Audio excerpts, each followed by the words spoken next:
Good morning, student.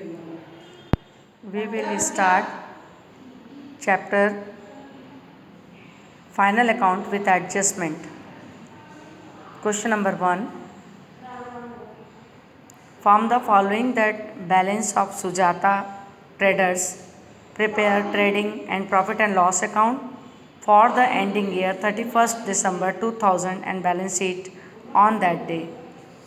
Capital, cash, bank overdraft, salaries, purchase and sales, the returns, sundry expenses, tax and insurance, bad debts and provision for bad debts, commission, government security, debtors, opening stock, drawing, furniture, bills receivable and bills payable. Okay. The adjustment salary rupees 200 and tax rupees 400 are outstanding. Insurance is prepaid 50 rupees. Create provision for bad debts 1000. Depreciation on furniture 10% and closing stock valued rupees 9000. Okay. So now start the question. Solution. Trading and profit and loss account. The year ending for 31st December 2000. First debit amount, particular amount debit side and credit side. Opening capital 6000, to purchase 24,000 में हम purchase return minus किए 3000 तो ये आ गया 21,000. Credit side by sales 20,000, sales return आपने minus किया 2,000 तो ये आया आपका 18,000 और क्लोजिंग स्टॉक दिया हुआ है 9,000. इस तरीके से हमने ट्रेडिंग अकाउंट में डेबिट में लिखा ओपनिंग स्टॉक, परचेस में परचेस रिटर्न को माइनस किया, क्रेडिट में सेल्स में सेल्स रिटर्न को माइनस किया और क्लोजिंग स्टॉक लिखा. इस तरीके से दोनों का टोटल, क्रेडिट साइड का टोटल 27,000 और डेबिट का टोटल भी आ रहा है 27,000. चूँकि दोनों साइड इक्वल टोटल है तो आपका ग्रास प्रॉफिट नील आया. ओके. उसके बाद हम प्रिपेयर करेंगे प्रॉफिट एंड लॉस अकाउंट. तो प्रॉफिट एंड लॉस अकाउंट के क्रेडिट में बाई ग्रास प्रॉफिट तो नील दिया हुआ है.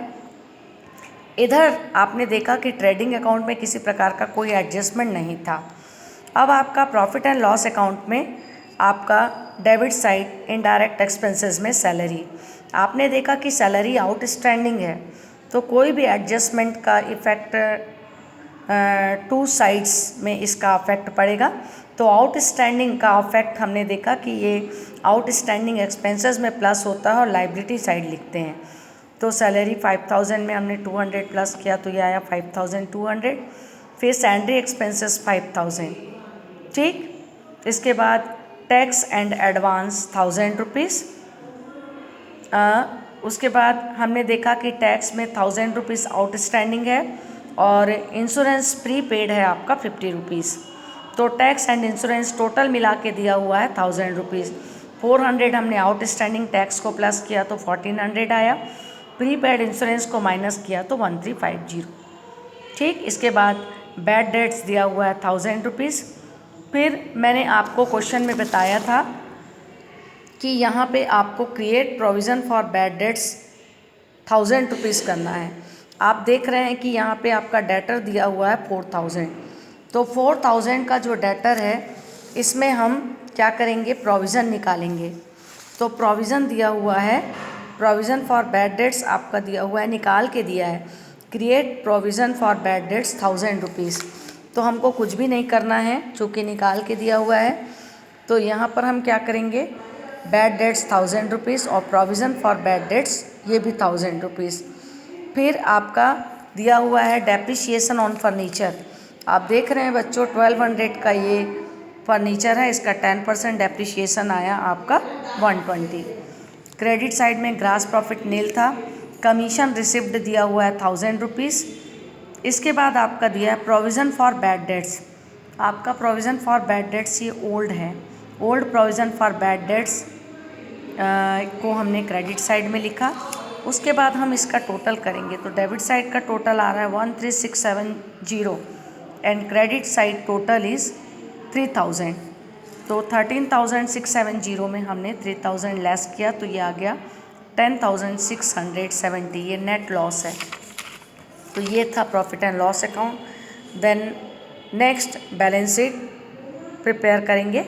तो लाइबिलिटी में आपका bank overdraft, bills payable, capital 35,000 में हमने ड्राइंग को माइनस किया, लेस किया तो 7,800 लेस किया तो ये आया 27,200।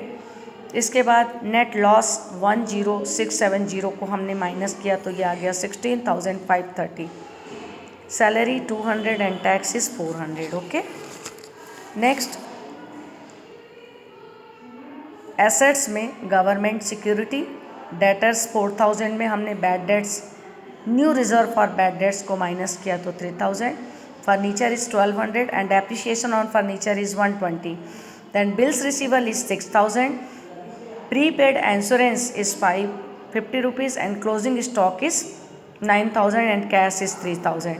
तो इस तरीके से दोनों तरफ का टोटल आया 26,130। तो ये था आपका क्वेश्चन नंबर 1। याद रखेंगे एडजस्टमेंट में आउटस्टैंडिंग को आप एक्सपेंसेस में प्लस करेंगे और प्रीपेड को एक्सपेंसेस में माइनस करेंगे। फिर प्रीपेड को लिखना एसेट में और आउटस्टैंडिंग को लिखना है लायबिलिटी में। डेप्रिसिएशन ऑन फर्नीचर ये बिजनेस के लिए लॉस है, एक्सपेंसेस है, तो एक्सपेंसेस है तो प्रॉफिट एंड लॉस के डेबिट में आएगा और एसेट में हम फर्नीचर मतलब जो भी एसेट होगा उसमें डेप्रिसिएशन को माइनस करेंगे। रिजर्व फॉर बैड डेट्स 2 दिया रहता है, एक ऊपर दिया रहता है वो ओल्ड होता है और नीचे जो दिया रहता है वो न्यू होता है। न्यू डेटर पे निकालते हैं, यदि निकाल के दिया होगा तो जो निकाल के दिया उसको आप लिखेंगे और ओल्ड को आप क्रेडिट में भी लिख सकते हैं और उसका एक और तरीका भी है। ठीक, तो इस तरीके से आज हमने आपको बैक क्वेश्चन 1 सॉल्व करके बताया। Thank you.